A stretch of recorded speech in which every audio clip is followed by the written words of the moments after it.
Shalom, saudara dalam Tuhan, puji nama Tuhan, jumpa lagi dengan saya di kesempatan ini. Nah, saudara dalam Tuhan, kalau di Indonesia, Kristen sering mengalami berbagai kendala di beberapa daerah. Yang lain ceritanya di daerah Arab, di mana Kristen di daerah Arab semakin berkembang pesat. Nah, saudara dalam Tuhan, sebelum kita lanjut, mari kita sama-sama melihat video berikut dan silahkan berikan tanggapan saudara setelahnya. Beberapa wilayah di Jazirah Arab dihuni oleh sejumlah besar orang Kristen sebelum kedatangan Islam pada abad ke-7 Masehi. Pedagang Arab ke Levan untuk tujuan perdagangan dapat mendengar Injil di negara-negara Levan seperti Mesir, Libanon, dan Syria yang berada di bawah kekuasaan Romawi sekitar tahun 100 Masehi. Orang Kristen sekarang telah tinggal di Timur Tengah selama sekitar 2000 tahun. Kota Madinah itu sudah banyak yang beragama Kristen, yaitu dari suku Aus dan Khazraj. Bahkan hari ini di tanah Arab, negara Arab atau yang berbahasa Arab kurang lebih 22 negara. Penduduk masyarakat Arab itu kurang lebih 420 juta. Bangsa Arab tidak semuanya Muslim, hanya 80-90%-nya Muslim. Sebagiannya ada Yahudi dan sebagiannya ada Kristen. Yang ada di Mesir namanya Kristen Koptik, yang di dalam bahasa Arab disebut dengan Qibtiyah. Sementara di Libanon ada agama Kristen, bahkan 50%-nya itu. Di sana namanya Maronis. Di Suriah banyak Kristen, namanya Kristen Ortodoks Suriah. Di Irak banyak, bahkan di kota Babil atau di kota Irbil itu banyak sekali Kristen. Di Mesir, di Iskandaria itu banyak Kristen. Jadi jangan melihat, oh ini negara Arab Muslim semua. Enggak. Sampai hari ini, karena sebelum datangnya Islam, Kristen sudah terlebih dahulu ada di sana. Pusatnya di mana? Ada di Syam. Syam itu di mana? Hari ini jadi 4 negara. Palestina, Jordania, Suriah, dan Libanon. Itu negeri Syam. Dan dulu di situ tempat peradaban agama Kristen yang kita kenal dengan agama Nasrani. Kenapa disebut agama Nasrani? Bahwa Yesus yang abang yakini itu pernah berdakwah berasal dari kota kecil yang bernama Nazaret. Maka sering disebut sebagai Yesus, the Jesus from Nazareth. Yesus yang berasal dari Nazaret. Dalam bahasa Arab, Nazaret itu artinya Nasirah. Maka kemudian menjadi Nasrani. Ini bicara peradaban, bukan hanya sekedar bicara keyakinan, Bang, tapi bicara peradaban. Kenapa Nabi Shallallahu Alaihi Wasallam itu lebih tenang tinggal di Madinah? Karena di Madinah ada berbagai macam keyakinan agama. Ada Yahudi, ada Nasrani, ada Muslim, bahkan ada agama pagan, penyembah patung dan berhala yang disebut dengan dinamisme dan animisme. Karena masyarakat Arab sebelum datangnya Islam ada yang menyembah bintang.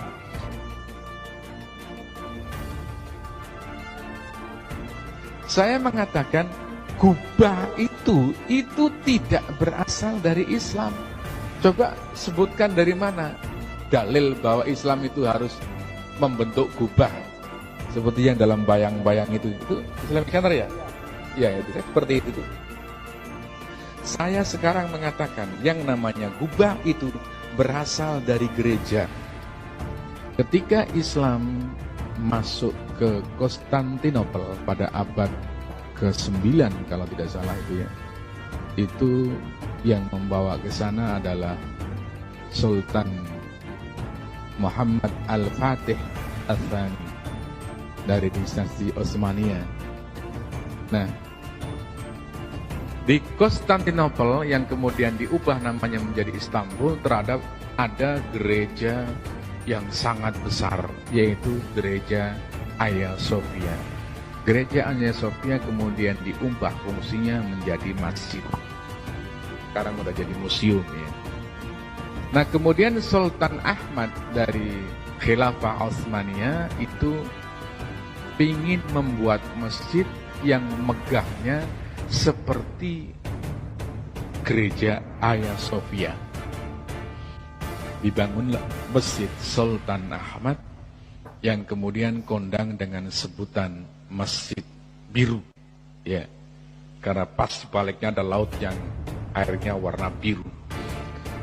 Nah, itu kemegahan itulah ya, karena dari gereja kemudian ditiru bikin masjid, sementara Khilafah Utsmaniyah itu menguasai negara-negara Arab, akhirnya bentuk-bentuk ya gubah itu yang mengambil dari gereja Romawi Timur ya, itu kemudian menyebar ke negara-negara Arab, ke Mesir. Baik, saudara dalam Tuhan, itu videonya. Kita sudah simak apa yang dipesankan di video tadi, di mana diberitakan bahwa di daerah Arab ya, Kristen boleh dibilang ya semakin berkembang. Dan saudara Tuhan, tentu ini hal yang perlu kita syukuri. Dan seperti apa tanggapan saudara tentang hal ini, silahkan tulis di kolom komentar. Nah, saudara dalam Tuhan, ya beda halnya dengan Indonesia. Kalau di Indonesia ini ya, Kristen sering mengalami berbagai kendala di beberapa tempat. Ya, ada yang gerejanya sudah lama berdiri, tiba-tiba ditolak. Ada penolakan pembangunan gereja yang sedang berlangsung, ya perusakan rumah ibadah atau gereja. Ya, ada juga di mana jemaat gereja yang sedang beribadah tiba-tiba diganggu, dibubarkan, ya dan lain sebagainya. Ya, nah saudara Tuhan, apa yang diberitakan di video tadi merupakan kuasa Tuhan bagi kekristenan di dunia ini. Ya, walaupun Kristen mengalami berbagai persoalan, berbagai masalah, berbagai tantangan, rintangan, ya. Dan di video tadi kita boleh melihat bahwa Tuhan tidak pernah meninggalkan Kristen. Tuhan senantiasa ada bagi kekristenan. Tuhan senantiasa menopang Kristen. Sehingga dengan banyaknya persoalan yang dihadapi Kristen itu sendiri, ya, Kristen juga semakin berkembang saudara dalam Tuhan. Bahkan kalau kita melihat di YouTube misalnya ya, di Indonesia ini hampir setiap hari ada orang yang percaya kepada Tuhan Yesus. Yang awalnya mereka tidak mengenal Yesus, tetapi oleh kuasa Roh Kudus Tuhan, mereka boleh mengenal Yesus, percaya bahwa Yesus adalah Tuhan dan Juru Selamat dalam kehidupan mereka. Artinya bahwa ya di tengah-tengah persoalan yang ada pun Tuhan bekerja, Tuhan menyatakan kuasanya, sehingga melalui kuasa Tuhan ya semakin banyak jiwa-jiwa yang dituai untuk kemuliaan nama Tuhan. Nah, saudara Tuhan, sekali lagi ini menjadi penghiburan bagi kita, terkhusus umat Kristen yang ada di Indonesia ini, ya, di mana melalui video tadi kita dikuatkan, diteguhkan bahwa kuasa Yesus Kristus senantiasa menyertai kita. Janji Tuhan bahwa Dia senantiasa menyertai anak-anak Tuhan atau orang Kristen hingga selama-lamanya ya digenapi saudara dalam Tuhan.